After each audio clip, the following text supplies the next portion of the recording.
Good evening, everybody, and welcome to the virtual chapter of IACT, IMDHA, IHF, ICBCH, and all kinds of lovely groups.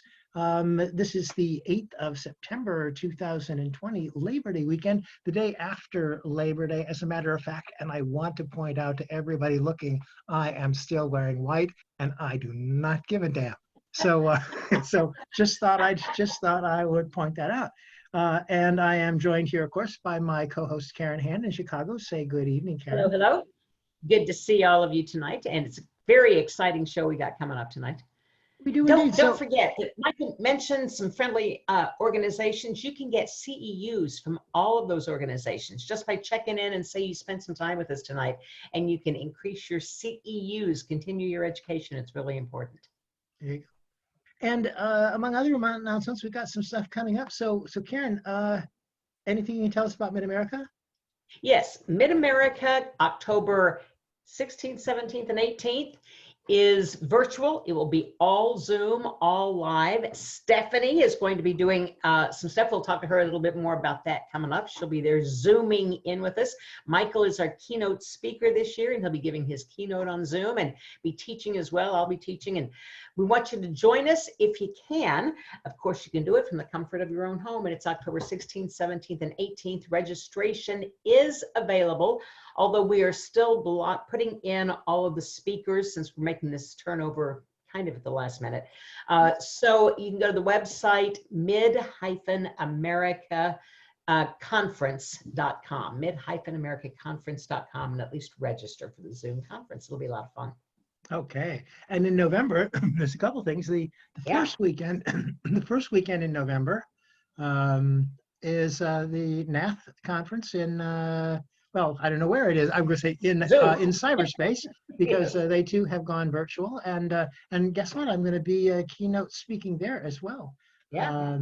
And so that's the first weekend in November. I was really glad that they went virtual, because I discovered that in order to be at this conference, I was going to have to get on an airplane the day after the election, and I figured the day after an event like that, when half of the world will be more than happy to drive an airplane into the ground with the other half of the world in it, was not a day that I wanted to be in the sky. So so I don't know. You know, I wish, and I think that this might be something that we could discuss maybe a little bit next month, if we can keep the politics out of it, because I don't mean it that way. But I'll tell you what I'm finding. You know, we are at this place where so many of our friends are literally asking us to hate other people.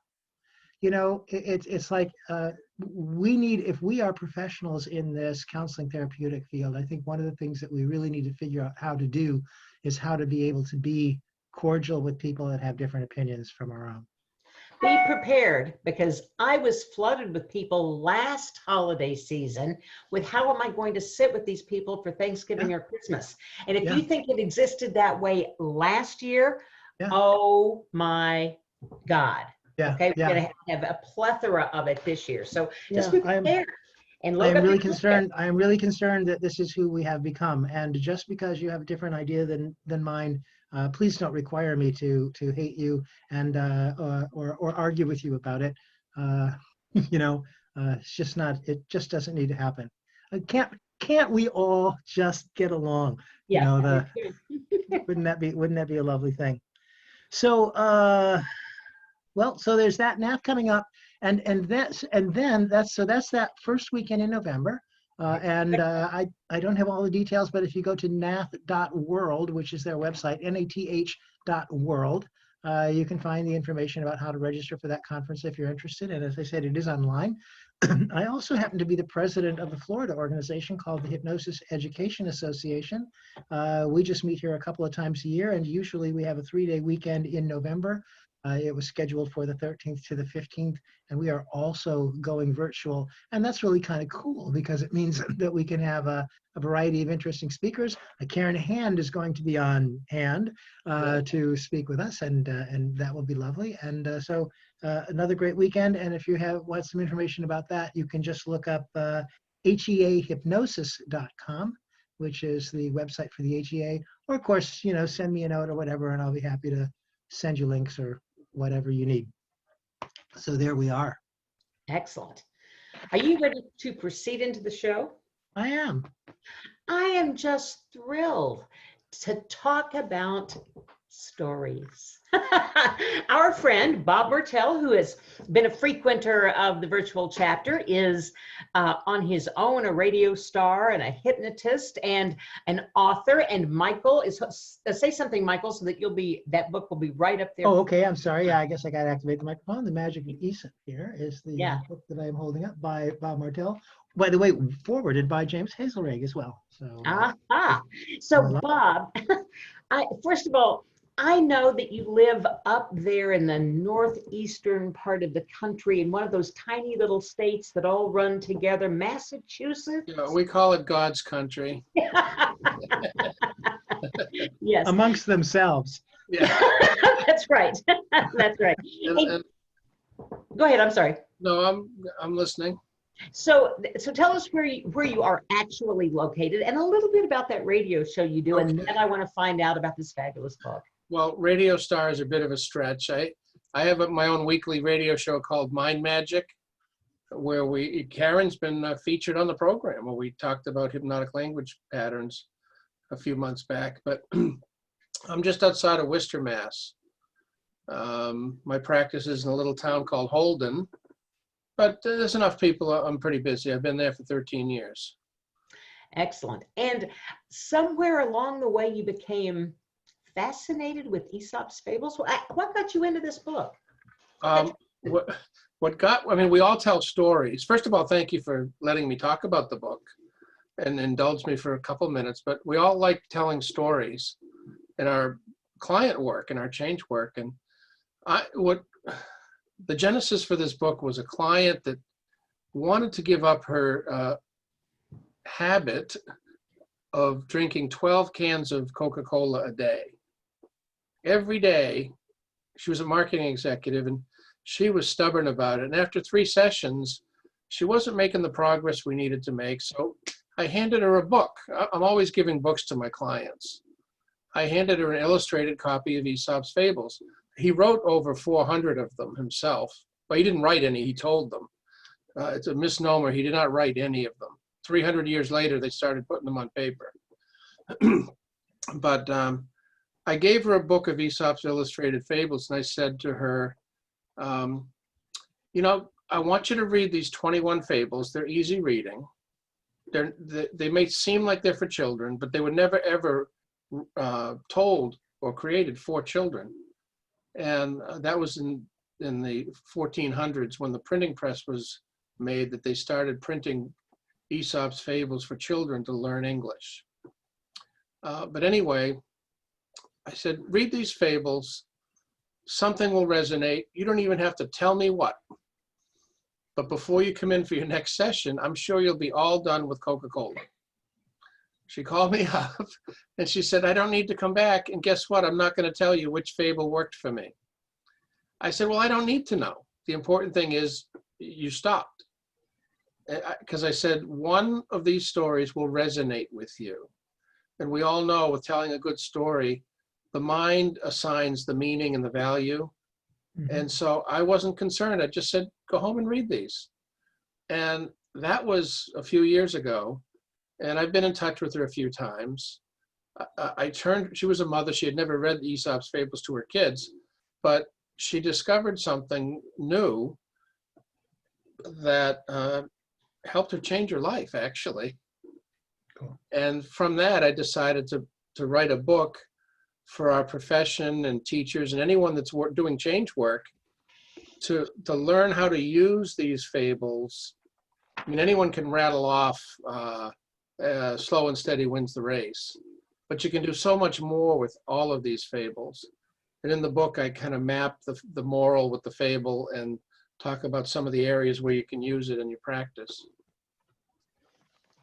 A little history, a little storytelling, and a little technique building, all wrapped into one. Yeah, good job. I really enjoyed it. And if I might add, that's really what I like about the book is that it not only explores the fables themselves, but it really does have a how do I want to say it, a framework for people to use in order to be able to create fables and stories for work with your clients. And it's really aimed at that. So The Magic of Aesop, right here, Yep, by Robert thanks. Martel. Yeah. And I People, just thought of a new experiment we ought to do, Bob. Something about get the payment up front, send them the book, and say, figure it out and let me know if you still need the appointment. And get them to do all of the work, which is always my goal, to get the client to do all of the work. absolutely.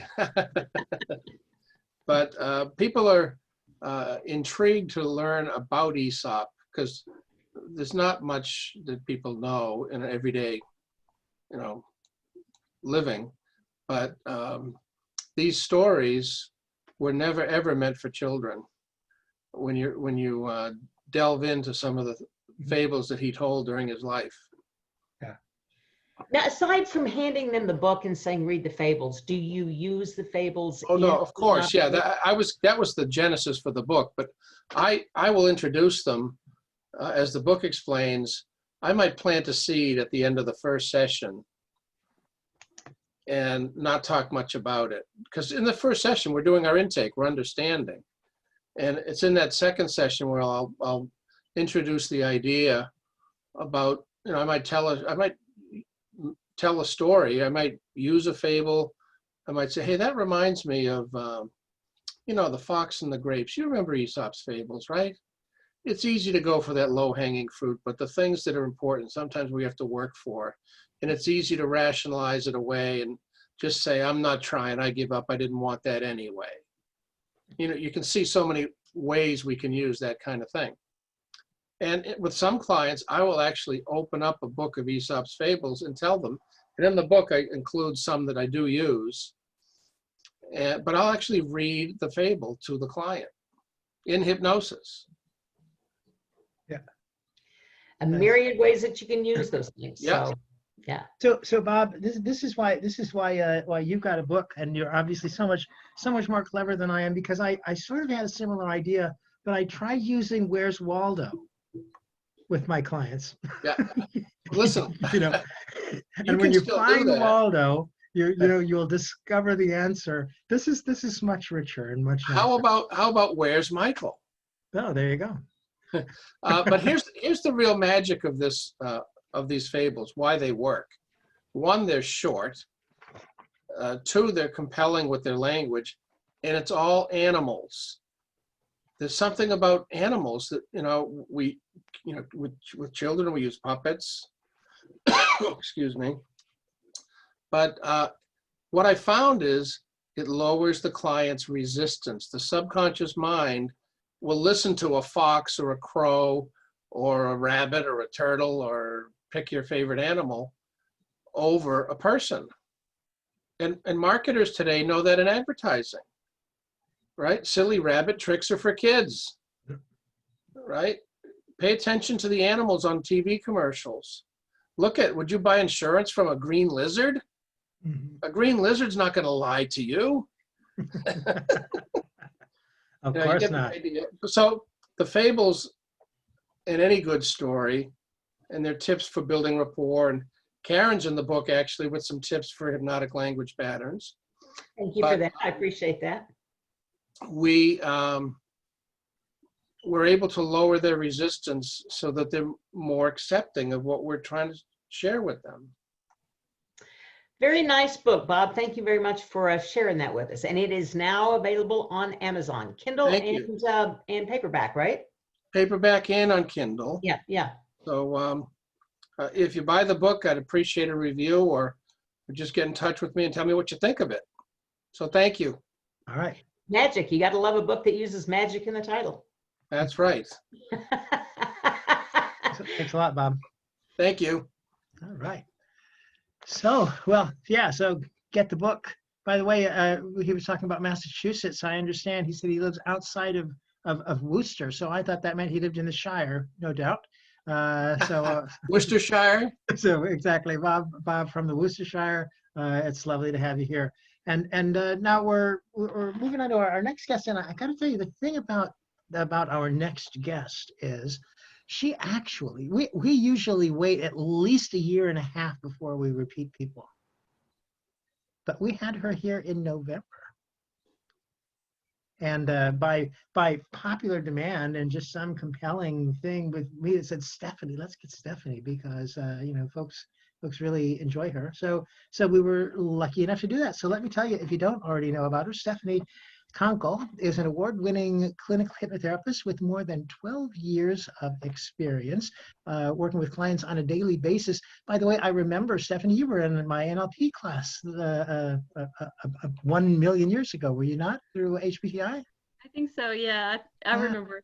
I remember it was breathtaking. I remember saying, you were the one, weren't you? She is a client-centered hypnotherapy instructor, both teaching and mentoring hypnotherapy students in advanced hypnotic and therapeutic techniques. She is an industry innovator and is known for creating the highly successful profound somnambulism protocol, known as also as the PSP.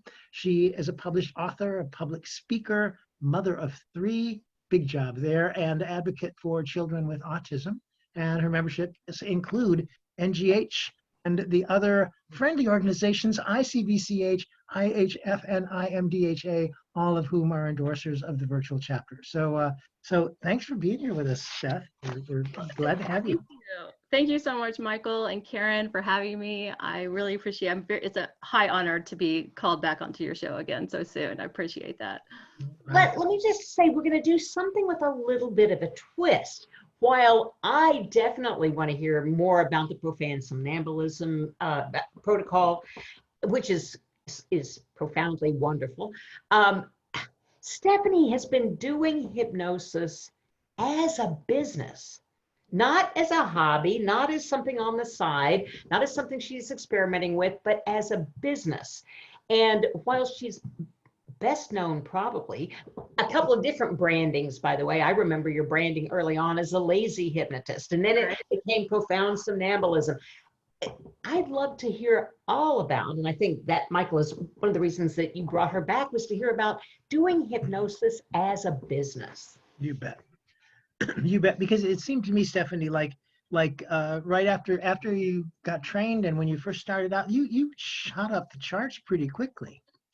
And you know, I was really impressed by that, and I suspect, of course, that you were an overnight success that was in the making for some while, you know, before that particular night, you know, came about. But I'm curious. So how did you get this ball rolling? And right after you were certified, after you were ready to go, what did you do that really started pushing your business forward? So the business side of it, or my branding side of it, because those are sort of two separate things. Well, I want to hear about both. So pick one and start with it, and then we'll move into the other one. Okay. All right. So I think people really started to know who I was in the hypnosis community once I joined HypnoThoughts, like Scott Sandlin's HypnoThoughts, before Facebook and all of that. Mm-hmm. You know, we just sort of came on together as a community. We have hypnotherapists here, and I'm in the Atlanta area, by the way. We have other hypnotherapists here, and I tried to connect with them, but just they weren't very friendly or something, or they thought I was their competition. And so I never really, you know, got involved with them.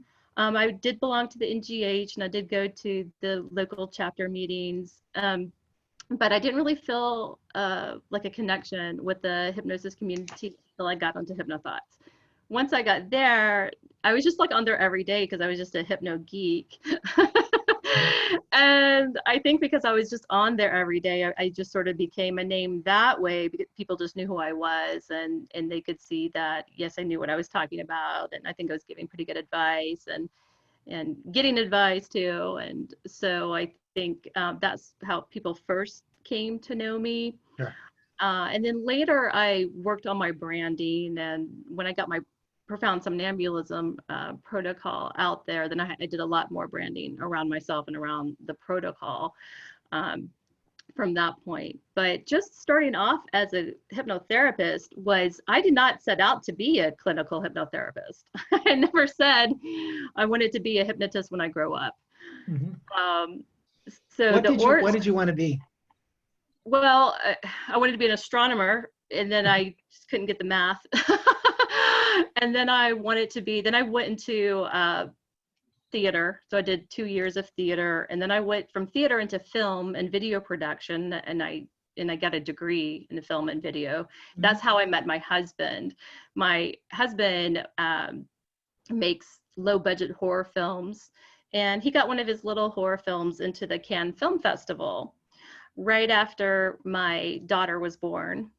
For some odd reason, I still to this day don't understand what happened, but after she was born, I developed a huge fear of flying. And because I flew just fine all before she was born. Once she was born, I just had this subconscious block, and I knew that it was a subconscious block. And so I sought hypnotherapy to help me to get on planes. And then Michael, when you were saying the plane is going down after the elections, I'm going, stop, delete. Right? Don't accept that. But because I needed to go, I really wanted to go to the Cannes Film Festival. It was my opportunity to walk the red carpet with my husband, not just as his wife, but also I was a producer on the movie and had credits in the movie, and all the big name Hollywood stars are at the Cannes Film Festival. So it was like, I have to get on this stupid plane and get over there, and that's when I started really taking hypnosis seriously. And that was sort of, it's still, even at that time, it was just more of, I was using it for myself, and it was just sort of a curiosity for me. It was through a series of events, small events, that I eventually became a hypnotherapist. And I do credit that to Wendy Friesen. I was hoping she would be on here today, but so she was my first mentor, and I really aspired to be Wendy Friesen. In fact, I made a vision board and I had Wendy Friesen and Paul McKenna, who was the only other hypnotist that I knew of. I didn't know any names when I first got started. I just knew Wendy Friesen and Paul McKenna. So I put their pictures on my vision board, and I had it up there that I was going to aspire to be, in the upper echelons with them someday. So, and also, but sort of, you sort of rewind that and go back a little bit. Right after my daughter was born, I quit my job at corporate. I wasn't happy at corporate at all. And I thought I would be happy being a stay-at-home mom, but I really wasn't. And I had postpartum depression on top of it. So I really started to look into self-help at that time, just like, what's wrong with me? Why can't I be happy? Well, I'm not happy at corporate. I'm not happy being a stay-at-home mom. What's going to make me happy? And so I had to really get back to myself. And I remember thinking that I have a purpose, that I'm supposed to be doing something. I'm supposed to be helping other people. I knew that for sure. I had a vocation. So I prayed and I said, God, whatever. I was like, I know that I'm not supposed to be working in corporate. And I know that part of me being here is to have these children, but I know that that's not my full destiny for myself. I just felt like there was something greater. And I just said, I want to be doing my life's purpose. I said, I don't care how crazy it is, just make it work for me. And just be careful what you pray for or wish for. Because I said, I don't care how crazy it was. When I was saying that in my mind, I was thinking maybe God was going to make me a missionary, but he made me a hypnotist instead. And I say he, because at the time I was Catholic Christian, and I was very, that was my mindset. Since becoming a hypnotherapist, I've completely changed my whole notion of who I think God is now. And so now I'm more spiritual than religious. But at the time I was thinking, okay, you're going to make me I want to, I know that I want to help other people, but I did say I'm going to accept whatever it is that comes to me, no matter how weird or strange it is. So when hypnosis did come to me, I did kind of feel very weird and strange calling myself a hypnotist and at first. And it was really weird for my family, who are very conservative Catholics. I've got, my dad is a Catholic prison minister. I have a cousin who is, not only is she a nun, but she is a head prior the prioress at her monastery. And I have another aunt who is a retired nun. So it's like, this is like my family, very conservative. And I had to be like, hey, I'm a hypnotist. They were like, wow, that's weird. What, so I had to be very brave and just go forward with it anyway, because I knew that it was what I was supposed to be doing. I knew it was my calling once I got into it. Lovely. And vocation, I think that there really is something about that, isn't there? That there are right places for people to be, and I think that there's, that you have certainly found what I would call the right place for you to be. I'm curious, by the way, and forgive me for going off track here just a minute, but you said your father was a Catholic prison minister, and I thought, I didn't know they had Catholic prisons. No, so he still is. He's 77 years old, and he drives 6 hours twice a week to bring priests and deacons into the prisons so that they can have mass. Yeah, beautiful. Yeah, so that's vocation. You grew up, had to obviously grow up with a sense of that, and that's really. My sister's a youth minister, so like this is what I'm saying. Like I grew up in a very sort of strict religious household. And I had to break out of all of that. And I kind of feel like I'm coming out of the closet with my spirituality now. And it's kind of tough, but I feel like that's what I'm supposed to be doing right now. So, and are they getting better with it all the time?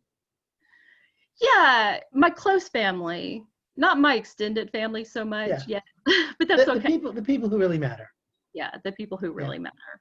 No, sure. so you said something that I think is worth pointing out, and the reason I was interested in these questions is that I know everybody on this call is interested in knowing something about how do we make this business work better. What else can we do? And you said right away that you really weren't connected to the community, until Hypnothoughts came along, and I know so many people like that, and I think it's a game changer, to not be the only one in the village, but to have these connections and to be a part of the world of hypnosis. There's so much new information all the time. People that are not connected will never know about the profound somnambulism protocol, for example, right? Because they wouldn't be on a call like this, or they wouldn't be where we would get in touch with them. So as a teacher of hypnosis, I think this is really something that I appreciate. The other part of it, though, is that not only did you get connected to the community, you built a practice. Yeah. So at the beginning, now it sounded to me, if I heard you right, that maybe you were already kind of doing that in it, but before Hypnothoughts. But how did you really get your practice to take off? What's the key at the beginning of that? So really, it really wasn't quitting, sort of like you were saying, the tortoise and the hare. And I really was the tortoise, and I was just doing one step at a time. I started off seeing clients in my home until I had kind of a scary experience, and which catapulted me out into an office, and I just started working with my local community, and just whoever I could. Well, I guess. Okay. And also I would, I would go to I had a friend who owned a karaoke company, and he asked me to come and do some hypnosis stage shows. And I'm not a stage hypnotist, but I was like, yeah, sure, whatever, I'll do it. That's, that would be kind of fun. And it would be challenging to me. It would be outside my comfort zone. And every time I've ever stepped outside of my comfort zone, it's always paid off for me. And so I started doing these hypnosis shows at the back of bars. And I was blowing people away. And so that's how I really started getting my first paying clients outside of like Girl Scout moms and people in my neighborhood. That's how I really started to get my first clientele, is because at the end of the show, I was like, if you were wowed and amazed by that, just think of, what it can do for your health and your well-being. I'm a clinical hypnotherapist. I would pass out my business cards, come see me if you have, and I would just get flooded with calls. I also did a living social campaign early on. Didn't pay money. In fact, I lost money for every client that I got, but it was good because I took so many people that I really, it really helped me because it, it gave me a lot of, I don't want to say a lot of practice, but it did. It gave me a lot more practice. And it really taught me about utilization because I didn't have time to study everybody's case history before I took them. They just had to be in front of me, and I had to figure out really what they needed right there in the moment, because I just didn't have time, and then I got lots of word of mouth business because I took so many people, and then it just sort of took off from there, really. Mm-hmm. And you said the important thing, I think, that really catapults almost any of it, and that is get yourself out there. Own it and put it out there, right? That's what you did. We were asked to do a stage show. I don't do that, but sure, let me give that a try. Let me put it out there and see what happens. Right. And what I did for the stage show was I bought John Sorbonne and Richard Nongard's Street Hypnosis DVD. Okay. Speed hypnosis. That's what it's called. Speed version 1, the speed hypnosis. And I just learned how to do little street hypnosis things. I didn't take a big stage hypnosis class. I've never taken a stage hypnosis class, but I just taught myself some skits, and I just went out there and I did it. And that's, and the very first show that I did, I just had my friends get up there and I said, okay, I don't know what I'm doing, but just do whatever I say, okay? Just pretend that you're hypnotized. And so they were good actors. They were pretending, but then what I saw happening in the audience, people really started becoming hypnotized. And then people were coming up on stage, and I noticed that I was actually hypnotized, but they were going into trance from seeing who, these other people on the stage who they thought were in trance, but they really weren't. Mm-hmm. Or maybe they were, but and that was like, after I started doing these little stage shows or this little street hypnosis stuff, that gave me a clearer understanding of hypnosis, of hypnotherapy in my clinical work. Things started to make sense. It started to gel for me, like how important setting expectations are. Like that's probably the number one thing you do in your pre-talk now, So nothing like getting results to help you learn. Right.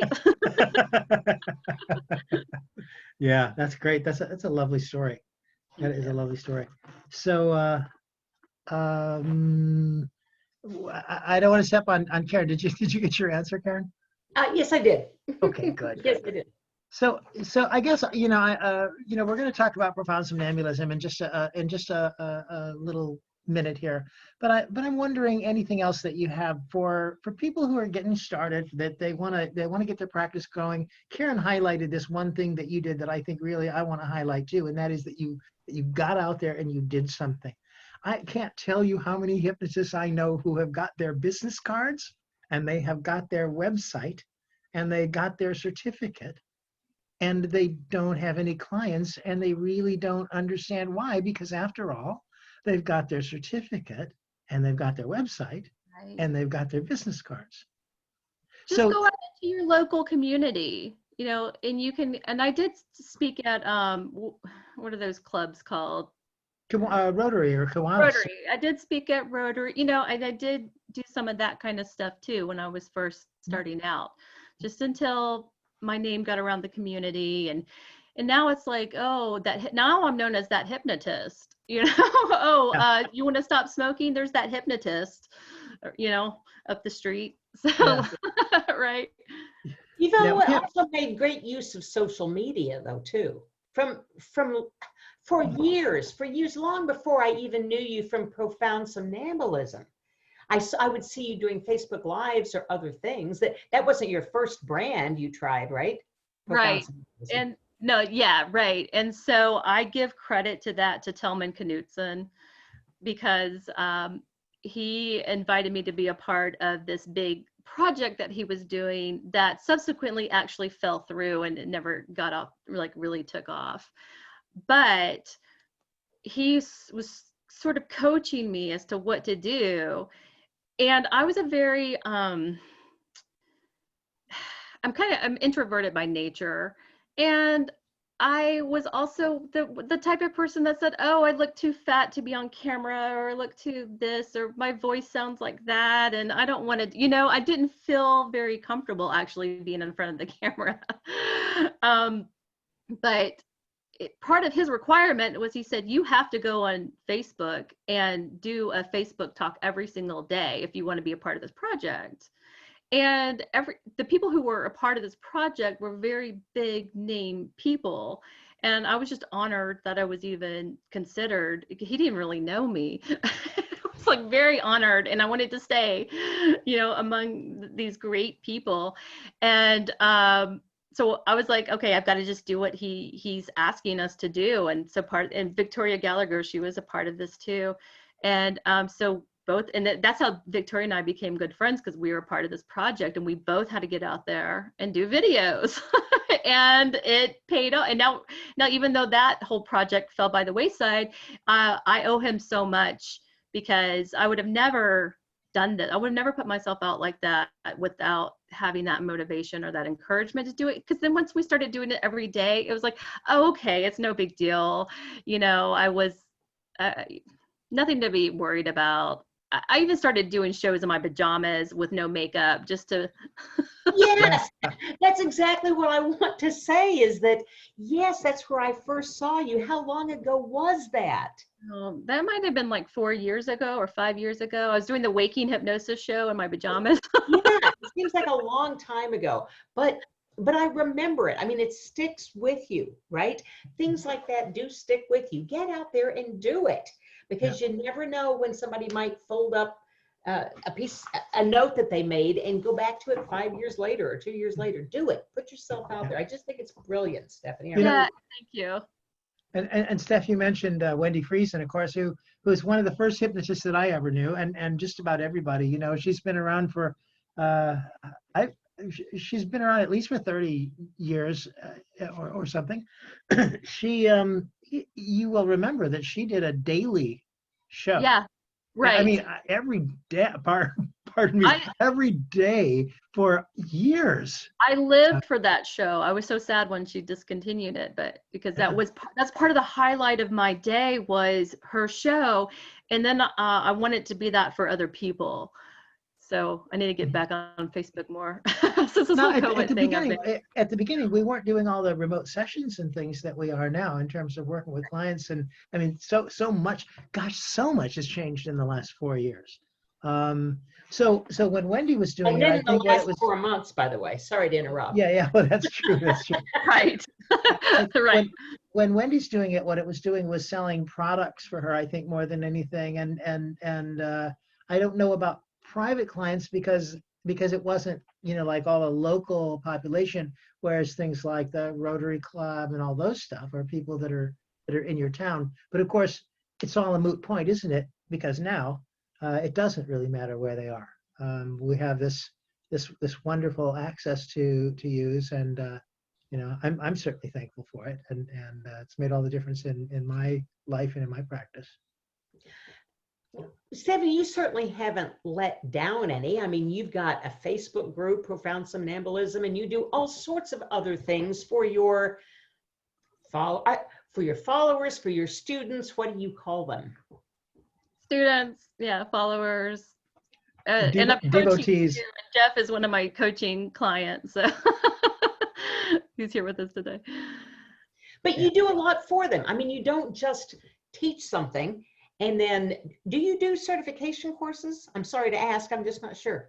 So I used to do certification classes. I've sort of put that on hold for now. I'm going to switch over to the ICBCH and start training.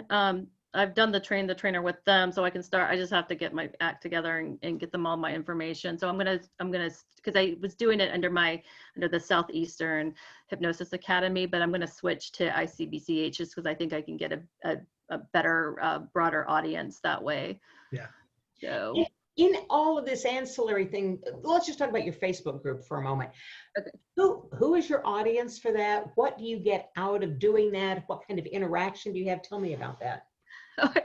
Well, so my Facebook group initially started off as my students who took the profound somnambulism course just for a place for them to come, and so we could talk to each other. But it wasn't a secret group. It was just a little group, and it just started to expand on its own. I didn't even really consciously try to make it expand. It was just growing so big that I had to put my students into another secret group so that they could talk about the protocol with each other and without giving anything, too much away. And they could talk about clients and stuff with it being very private.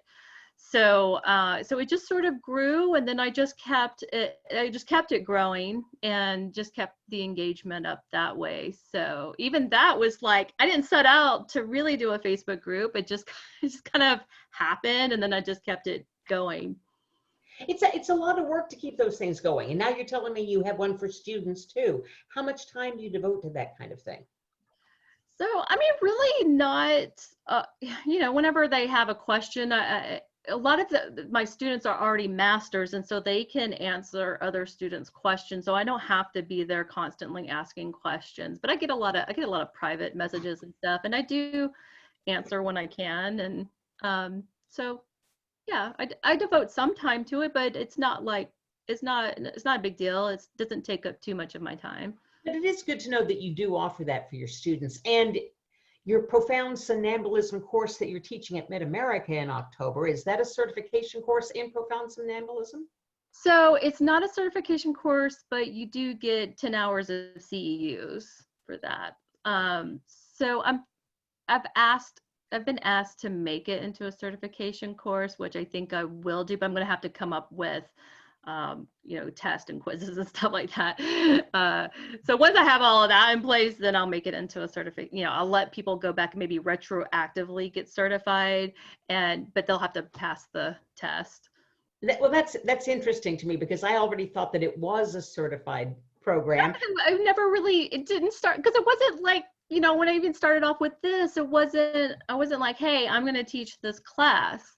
It was, I'm using this really cool protocol that I kind of created for myself to make, because I'm the lazy hypnotist and I just want my job to be easy. And then when I'm typing in forums saying and everyone say, what do you do for this? And what do you do for that? And I say, I just ask the subconscious and it tells me what to do. I guess I said it enough time that it piqued enough interest that people said, can you teach this to me? I had so many people asking me to teach it to them. I was like, sure, I'll teach it to you. So I just got the group together, and that's how I started teaching it. And it never was going to be a certification. So I just gave CEUs to people, but But you do respect it enough and own it enough that you don't let your students just go out and willy-nilly pass it along. Oh yeah, no. Right. Yeah. There definitely. Yeah. I mean, it's a business. It's not just, hey, this is a cool thing, let me show it to you. This is a business. Right. It is a business. And then for my students, I just say, you're paying a lot of money for this. And a lot of other students are paying a lot of money for this. So just please respect it and don't share it with other people, because, a lot of people are working hard to do this, to take this course, and to, and they're paying into it, and you're paying into it. So, and my students are great. I really have the best students. Yeah. I really do. And I call them masters. Most of them are masters now of this protocol. And they're just really great people, but I've attracted those to me, I feel. So I have no problem with my students. They're just all really great. No, Stephanie, I hate to be contrary, but I'm glad to know that you have the second best students out there. I certainly have that. I certainly have that same experience. Isn't it lovely to have that quality of connection with the people that you work with, to know and to have that experience of them? That just really is where so much of the joy is. I hope. Love my students. Do you mind if I interrupt on Linda Walsh's behalf for just a moment? She's been hanging out so patiently wanting to ask a question, and we've been rattling on. Can we let Linda pop in and ask her question? Sure. Let me get her microphone open here. I just did. Okay. Linda? Hi. Hi, Can you hear Linda. me?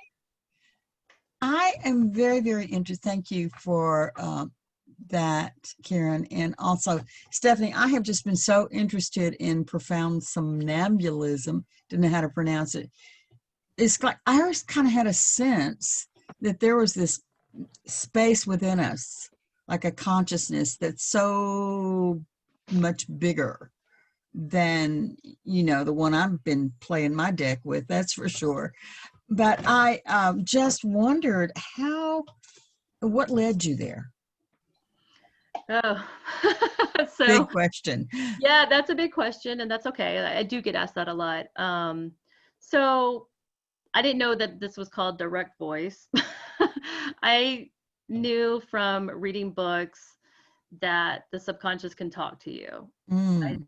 Okay, and I knew even in Dave Ellman's hypnotherapy, he's the inner child talks, and the personality changes, and the tone of voice changes. I had some clients who just slipped into direct voice, and I didn't know how that happened.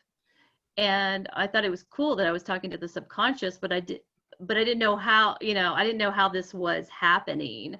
But I wanted that to happen more because I'm like, hey, the subconscious just can tell me everything it needs and wants, and then it can do everything. And I can also, later on, I found out I could also access the higher self through this protocol. You can also do trance channeling. So there's like a lot. You work with consciousness on a lot of different levels if you want to. I just want to know that the client, received all of the benefits from the hypnosis, and that the client was going to leave my office with their problems resolved and then feel good about it and not have to go home and worry about it. That's all I want it to happen. Right. Yeah. And so I set out to figure out how to get direct voice, and I started workshopping it until I figured out what I needed to do to get there. Oh, you did all the digging. You did all the work. I did a lot of Dig digging. here, dig there, I read dig a lot here. of books. I watched a lot of videos. Yeah. And I just workshopped. I got volunteers to come in on the weekends, and I would have an idea. Later, I was actually told, and I believe this because I do have a spiritual belief, and if you don't believe it, it's okay. But later, I was told that I was guided to it. So. Oh, I believe, sister. Believe me. I'm a believer. Okay. Yeah. Yeah. So Yeah. I do feel like I'm sort of I don't want to say an open channel, but I am sort of like for the good to like I'm very open-minded, and so whatever's happening is brain-based or whether it's spiritual, it doesn't matter to me as long as it works, and I just want the thing that works. Right. And I'm very open to it. I'm very open to experimenting with hypnosis as long as you get permission from your volunteer that you're working on, then go for it.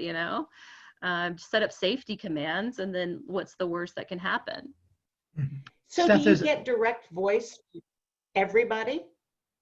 Almost everybody, not 100% of the time with 100% of the people, but I would say about 80% of the time I do. So you're not pre-qualifying clients or pre-qualifying people to fit into the protocol? No, I mean, is it easier with a natural somnambulist? You betcha, because it takes less time.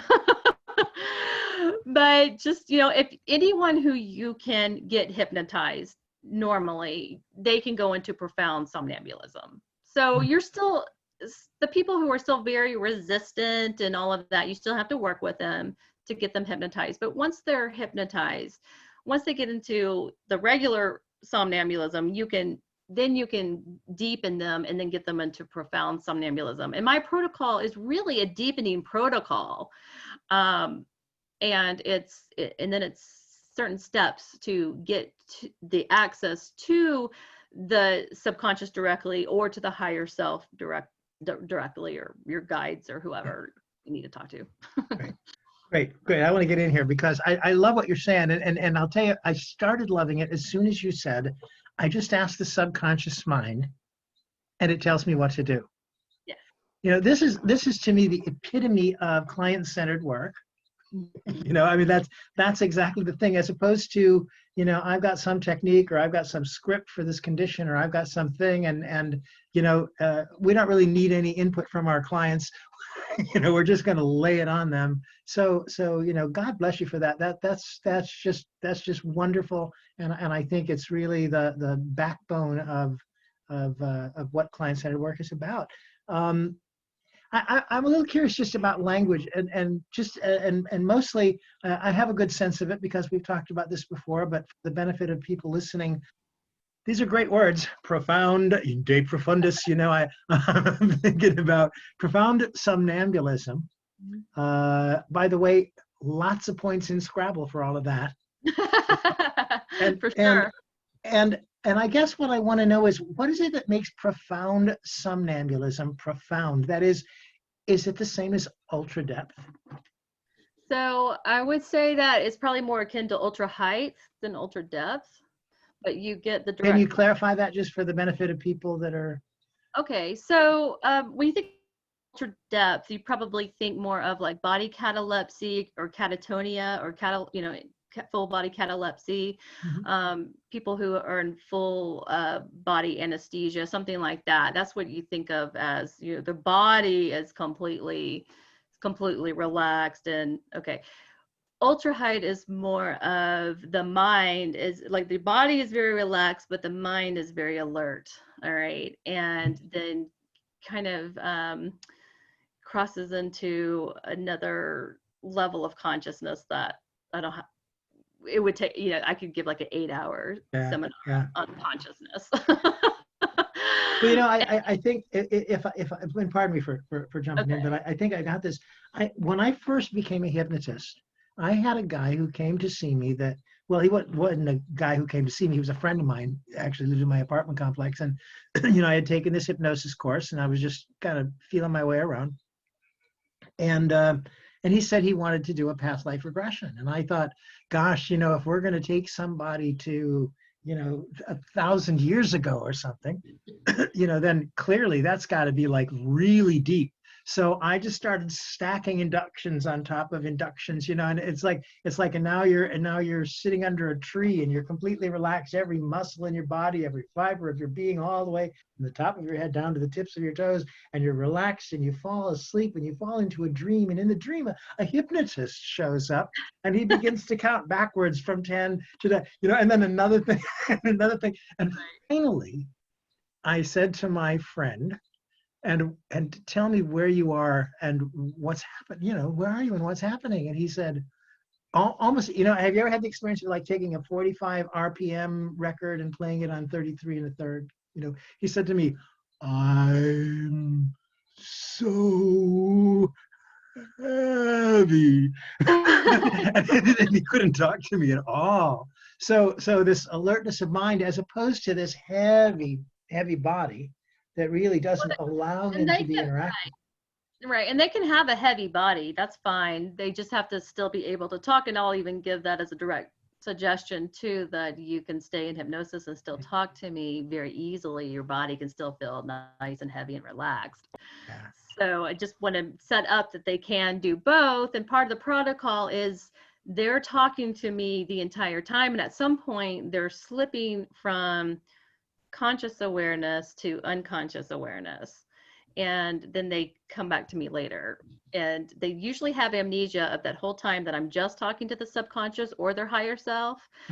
They usually have amnesia of that whole segment until they come back to me, and it's amnesia without suggestion. It's just their consciousness kind of goes more into the background and their subconscious takes over, and you know, and then I ask the subconscious to go in and do what it needs to do, and or it'll tell me what it needs to tell me. If there's a secondary gain, it will tell me what that secondary gain is. I'm meaning to negotiate with it to kind of clear out that secondary gain, and then I ask it to just go in and you know, program in the new hypnotic commands at the, you know, at the unconscious level. And just let me know when you're done, you know. So it does all the work, because like I said, I just wanted to be lazy. I just, I just kind of like let it know, and it already knows what it needs. When I'm talking to the subconscious, that's the part where I can sort of like give the suggestions for the programming, for the nervous system, right? The autonomic programming. When I get the higher self on board, which it could be a metaphor if it's all brain based, but to me it's spiritual. And so that's this is the part that's connected to source energy. This is the soul, whatever you want to call it. And this part gives divine wisdom. It tells you the higher purpose for why the client has to suffer or went through that suffering, whether or not there was, some sort of soul contract involved in it or some kind of karma that they're working on. Because I have had the subconscious tell me, no, it would not clear out what I was asking it to. And so because it wouldn't do it, I called in the higher self and I said, why won't the subconscious clear this for me? And the higher self told me because the client was working out its karma from a past life. So the client still had to learn from it. So then I said, well, can we accelerate the learning a bit? it agreed to that. Yeah. So, Nice.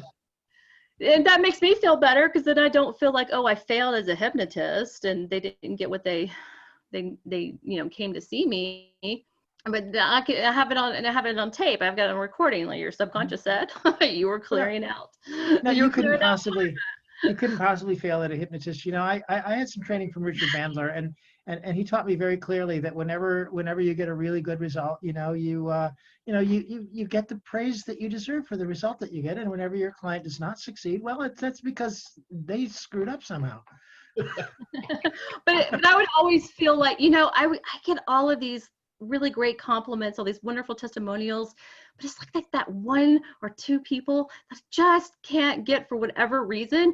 That's what stays with me. That's what I'm thinking about all the time, right? That's what I go to sleep worrying about and wake up thinking about, right? And so like I don't like doing that a lot. So I really like this protocol because it just helps me to understand what's actually going on at a deeper level. So, and it is coming from the client subconscious. I'm not feeding them anything, I'm not leading them with any questions. And this is all coming from within. So it's definitely what the client needs. I have You go say ahead, that you make a recording of the sessions. Do you ever give it to them afterwards if they ask for it? Sometimes, yeah, it kind of depends. And sometimes I won't give them the whole recording. I might not give them the induction part of it, but just to like where the subconscious is talking, I may give them that. I may give them the whole recording. It all depends. If I did regression work with them before I got to profound somnambulism, because I do that sometimes, I may not want them to relive that. So it's on an individual basis as to whether or not I give them the recording. And you talked about the amnesia that they experience. Do you have people, because they don't remember that part, do you have people coming out saying, wow, I don't know if I was hypnotized. I don't remember anything that happened.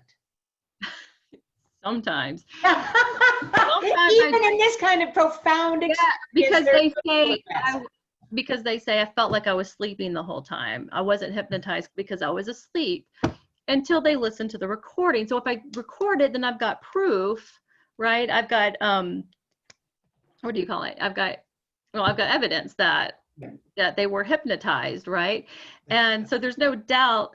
Now, and I have had, it's not very often, but sometimes people do get freaked out if they have amnesia. They thought they were asleep, then they hear their voice sounding different and saying all of this stuff. Sometimes that does freak them out. So I have to like make sure that they will be comfortable with that if I give them the recording. And that has happened to me a couple of times where it was like, okay, that's like freaked me out so much that I'm not, I had a guy didn't come back to me because he was so freaked out by the recording. So I was like, okay, I'm going to just be careful about who I give the recording to. Is it always a different voice? Most of the time it's something changes with the voice. Sometimes it's completely different. They could be speaking in a different accent.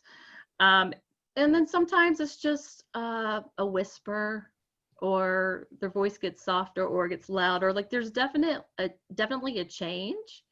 sometimes it's the cadence of their voice maybe slows down or speeds up, but you can, and if I don't hear the change, then I start to question, then I have to start questioning to make sure that I do have the subconscious online and that it's not the conscious giving me the answers.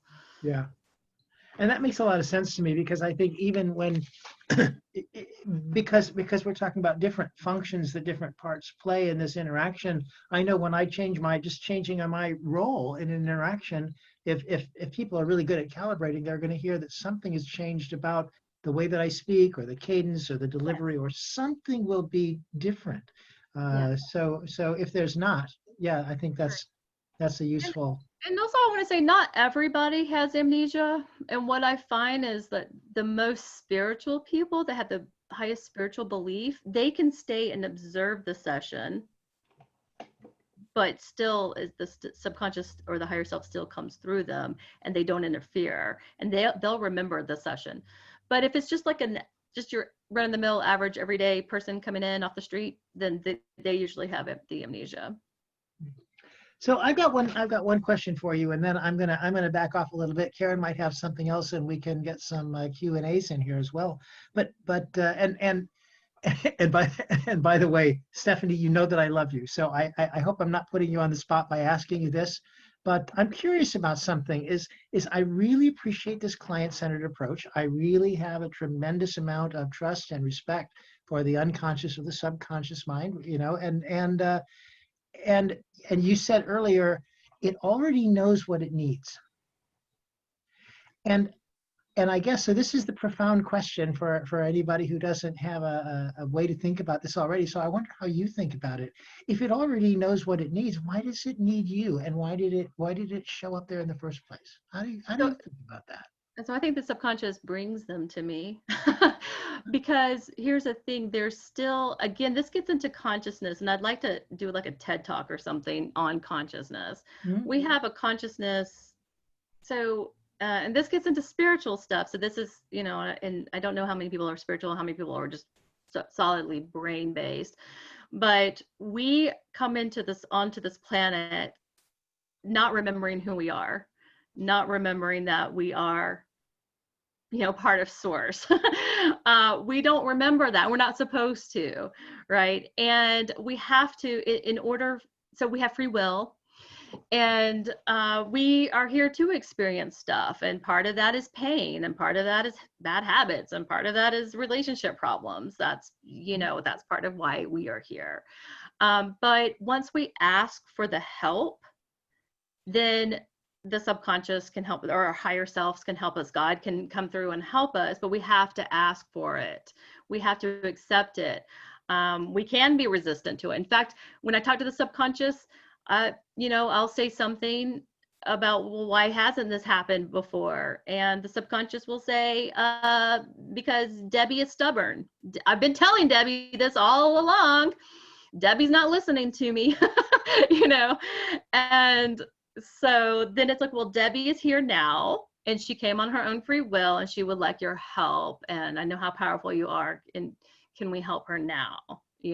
And so, so I think it has to do with different levels of consciousness. I think it has to do with free will, and I think it has to do with like, we're here to experience things. We're here to.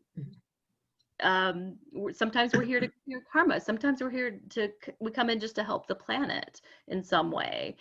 And there's just so many different facets to this, and everybody has and I always ask the higher self, well, what is the life's purpose of this client? What is their life's purpose? And the answer is always, with almost every single one of my clients, it's always like to help other people, to be love, to be an example of love, or to show love. It's always some loving, beautiful message. And it's always about love and helping. Mm-hmm. And that's everybody across the board. I don't care what religion, what gender, what age they are. That is always the answer. There's always some higher answer to why we are here. Like, we are all here for a purpose. And even though we feel like we're just living these mundane lives, our soul sort of knows what we're supposed to be doing, and it's there to guide us. And we can choose to be guided by our higher self, or we can choose to be stubborn and just do it our way. And if we do it our way, you know, your intuition tells you don't go down that dark alleyway, or you might get mugged.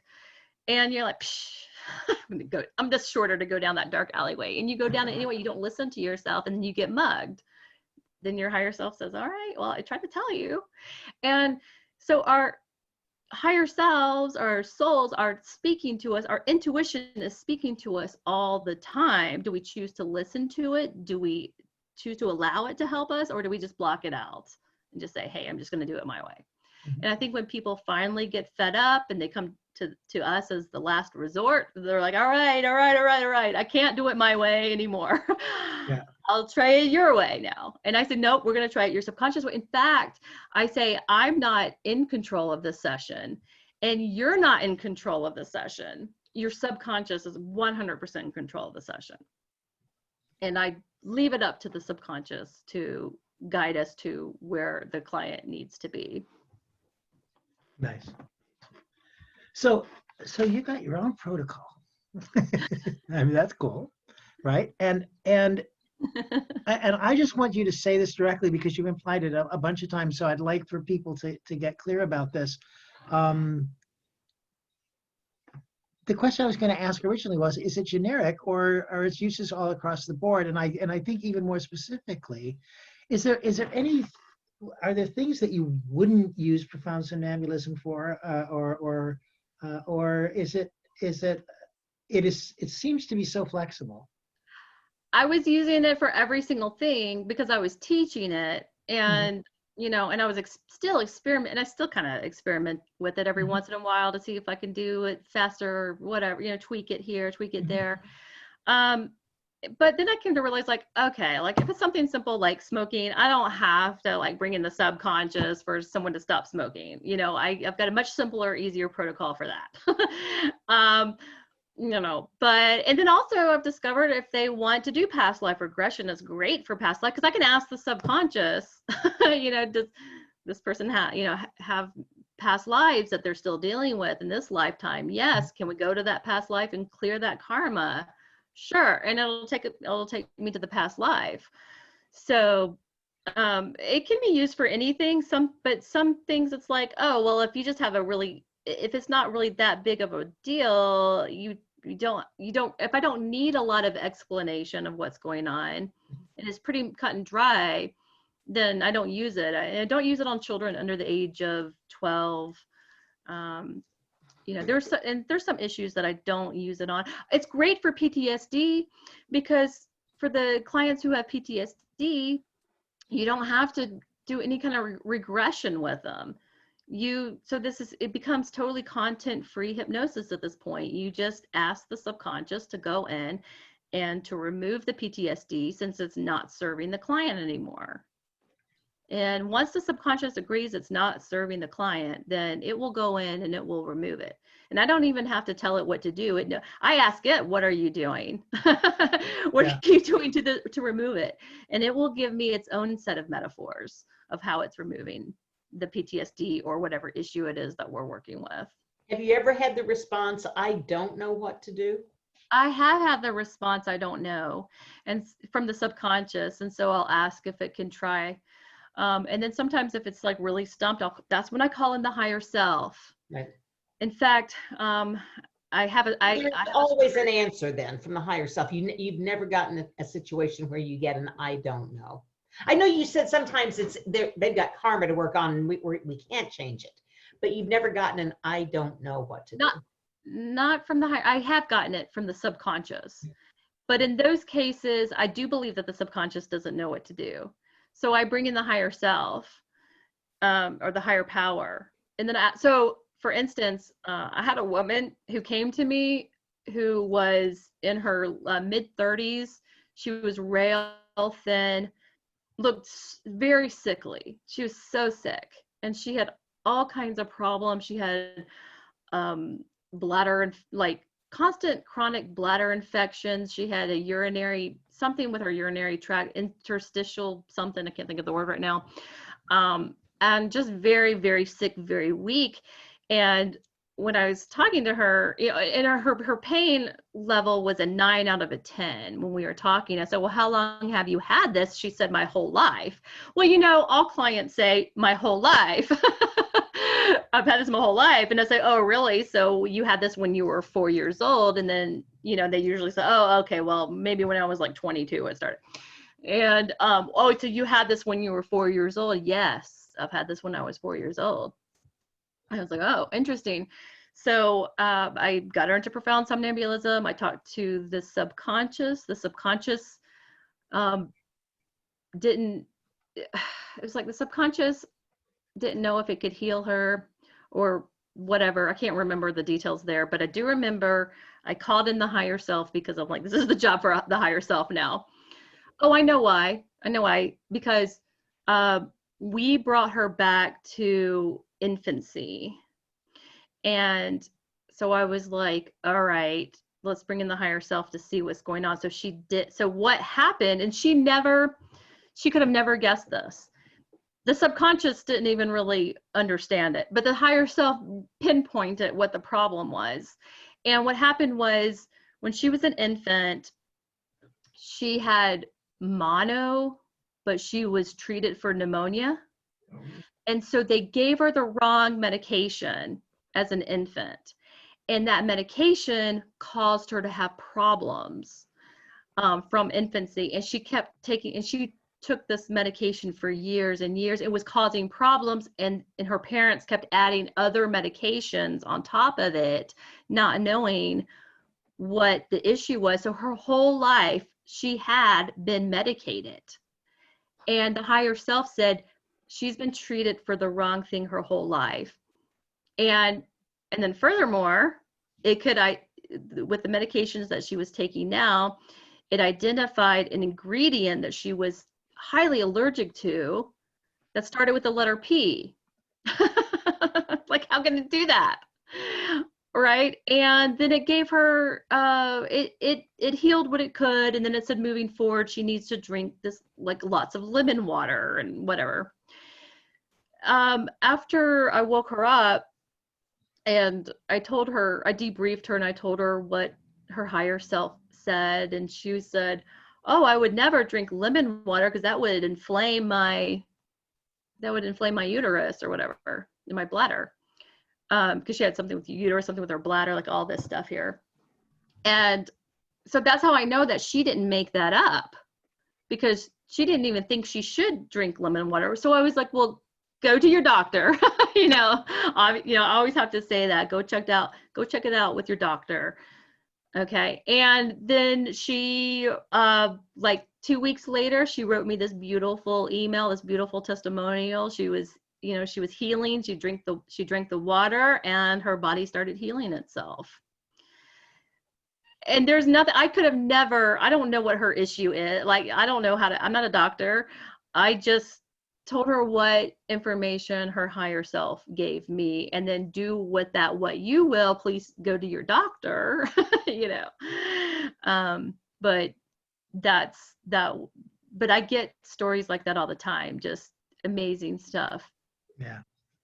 So Steph, by the way, if I'm remembering right, I think just recently I've seen on Facebook that, and correct me if I'm wrong, but I hope I'm right, that you have a new office. Yeah.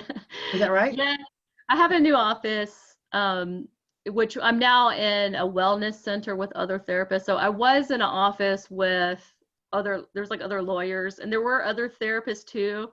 The lawyers were very loud and obnoxious. Oh yeah. Yeah, because they're lawyers. Very loud and obnoxious, and they didn't like that my, hypnosis material was out everywhere. And so I thought I was just going to go all online after this whole COVID thing hit. So I didn't renew my lease because I was like, oh, I'm just going to go online, save over. I don't know when we're going to be back at the office anymore. And then it was like, then this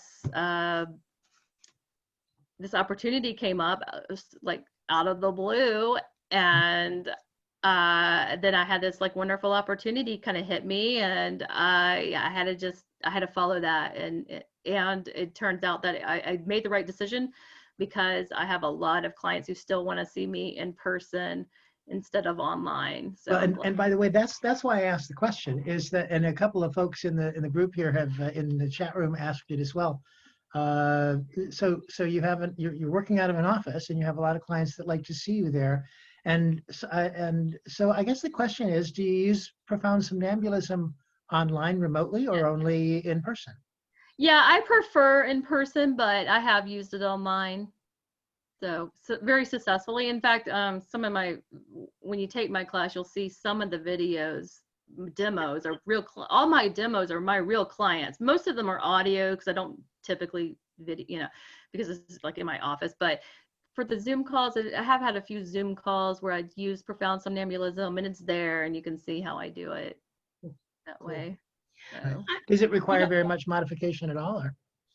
No, just make sure you set up the safety commands, right? Yeah, So yeah. they get I think disconnected. that's what the people asking the questions were concerned about in terms of just safety and being there. What's the It always interests me though. It interests me though when people want to know, can this be done? Or would you ever do this on Zoom?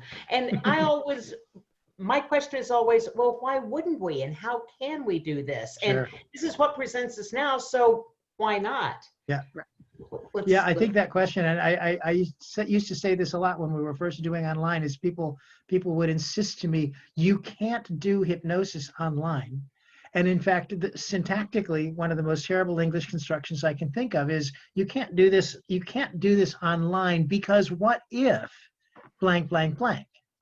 Which doesn't even make any sense as a grammatical construct, but we'll give it to them because they don't mean what if, they mean you can't do it online because these things could happen, and they don't have any idea about how to resolve those things. So rather than taking up the challenge, which is, well, so what if? I think it's a reasonable question, and we find out what am I going to do if this happens? What am I going to do if that happens? And we figure out a way to do it rather than going, you can't do it because what if? Well, and I guess, Michael, that was a bit of my point too, was that we always have to stay flexible. We always have to pivot this way and pivot that way because we don't know where the client's going to take us once they walk in. I'll bet everybody in this call and everybody who watches it on the recording will have had an experience of someone who calls and says, I want to work on something. They come into your office and no, they couldn't say it over the phone. This is what they really want to work on.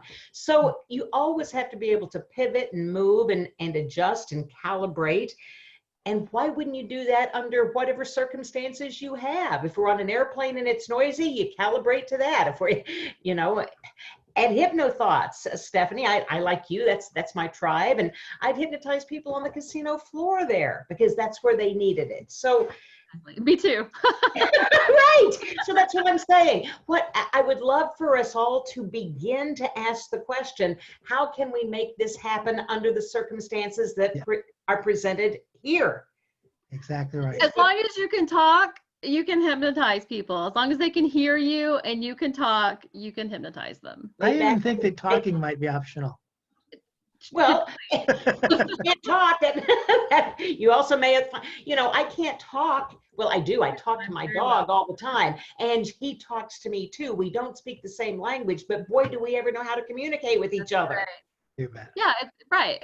It's all about communication, and you can let your subconscious communicate with each other. In fact, I let my subconscious run the show once I step into the office. I'm like, I'm out of here. I don't know what I'm doing. Subconscious, you take over. That's one of the things I love about you.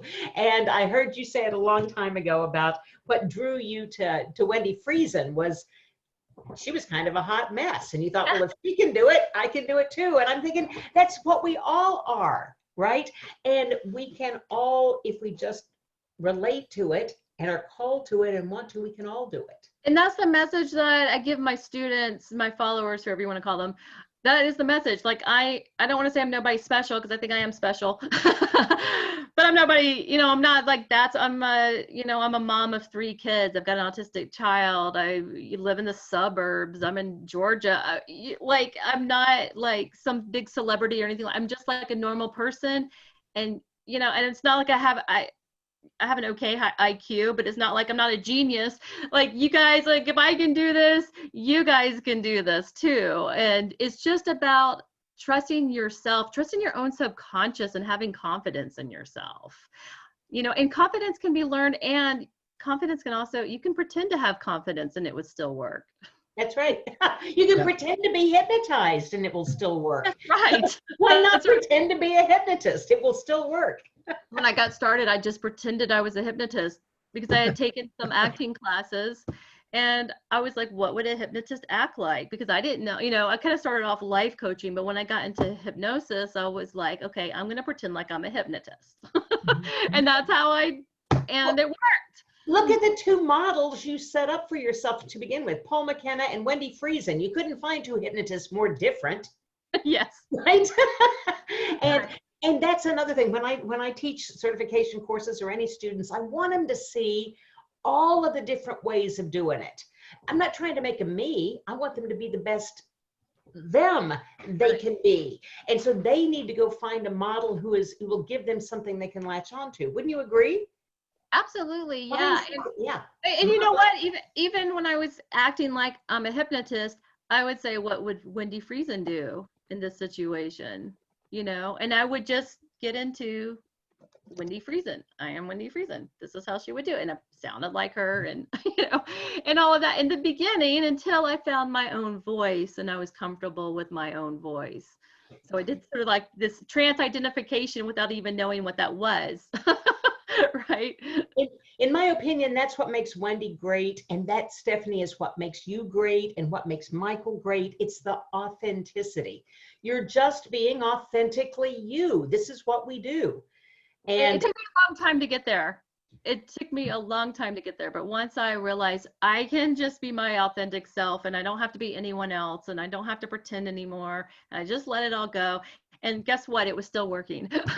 People were still being hypnotized and getting great results. And I was like, all right, I can just let all of this go. I don't have to do this big charade, which it takes a lot of energy anyway to be someone other than you are. Stephanie, who would have thought that being that spectacular could be so easy? Oh. Well, one of the coolest things I ever learned to say is, you know, I'm not a doctor, so check this out with your doctor.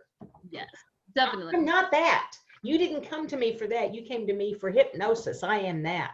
And I say, I'm not going to be the one to heal you today. I'm not the one that's resolving your issues today. I'm just your guide. I say that to all my clients. I'm just your guide. Your subconscious is going to do all the work today. You know, as long as you're open to it, right? And so there is Michael, I think you were wanting me to do like a little demo maybe, or. But you know what? I mean, we're actually down to like 4 minutes from the end. So what I had asked Karen to watch the room, so because I can't see everybody and be in the record mode that I'm in. So if anybody has a question, just a last question here for Stephanie, put your hand in the air and Karen will see you and we'll be able to get you in here in these. Now, Maria, I saw you move, but I don't know if that was a hand in the air or if that was just a stitch you were making. Okay, got it. Linda, yeah. Yes. Am I unmuted? Yeah, I'm unmuted. Stephanie, I just had a question about, will you be holding any classes virtually? Yes. So at the Mid-America Conference, if you register for that, I'm teaching the profound somnambulism. What day is that?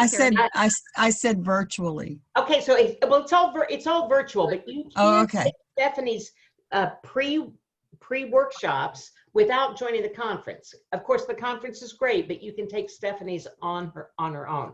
So there's 2 days that you can Zoom with her coming up October 14th and 15th, I believe. Yeah, I don't have that on me. I think I had that correct. I think she's doing the pre-conference. Yeah, I'm doing the pre-conference. So the 14th and 15th, I believe. And if you'll go to mid-americaconference.com, you can get that information, although I'm not sure that today Stephanie's workshop is up there yet. But it will be within probably the next week. And that's if you want to train with me live virtually. And I do have pre-recorded classes on my website. If you go to stephanieconkle.com, you can also look at the pre-recorded classes that I have as well. And pre-recorded is also great. I mean, obviously, training live is the way to go. But if you can't do it live, I've done an awful lot of trainings on video, and it works pretty darn well too. How does somebody get in touch with you, Stephanie? If they want to get a video, if they want to find out more about where you're teaching, something like that. StephanieConkle.com is a great place to go, or you can find me on Facebook. I have that Facebook group is called Profound Somnambulism and Beyond. You just have to be a hypnotist or a hypnotherapist to join, and you're welcome to my group. I love my group, and please join. Join it. She's posted sessions before. I mean, you can actually listen to a whole session go down and things like that. So yeah, it's pretty cool. It's very cool. Yeah. All right. And Jason Lynette says, like, what's good for hypnosis is good for hypnosis. So I do give out a lot of free advice too, because I do want you guys, especially with the basic stuff, because I want you guys to get the basic stuff like really down, because the advanced stuff is so cool. And so it's like, I don't care. You can go to my YouTube channel, Stephanie Conkle, at YouTube, and I have a lot of basic hypnosis training on my YouTube channel. And that's just because I want you guys to get stronger and better, because I want us to go further with the profession. And I want to help you fill in those gaps, because when I first got my training, there was a lot of gaps that were there that I didn't even know was there until I started working more in the field. And then it was like, oh, okay, so people need to know about this. It would have been helpful if I had known about that. So you don't have to reinvent the wheel. Go to my website, and I try to cover a lot of things, information that's missing, or someone asks me a question, then I'll usually answer it on YouTube or on Facebook so that everybody can get the answer to it. So it's not just answering one person. So I try to make that available to as many people as possible. Cool. All right. Well, listen, Stephanie, I need you to hang on for just 1 minute, so don't go away, because we are wrapping up here. We want to remind people that CEUs, again, are available. So, and when you watch this, and for those of you who are watching on the recording, you can get CEUs for watching the recording. If you watch this and you watch the recording, oh my God, you can get CEUs for both of those things. So go out to, if you're an IACT or IMDHA, just go to the IACT IMDHA website, log in with your user ID, and there's a little form that pops up where you just say, I spent some time with Michael and Karen and their guests, and I want those hours back. They will give you credit for being here. So please do that. You can get CUs, we know, from IACT, from IMDHA, from ICBCH, and from the IHF. And I'm willing to bet, as so many hypnosis organizations do, if your organization isn't in that list, and you tell them, I did this stuff related to hypnosis and spent some time, listening to a lecture, they just might give you credit for it. So I'm also an NGH certified trainer, so NGH will also follow up if you'll let them know. Oh, lovely, lovely. It was nice to know. All right. Okay. So now we asked Stephanie to hold on, because, and I know you've all got all kinds of stuff probably that you might want to get in touch with her about later on, and but we do have to sign off.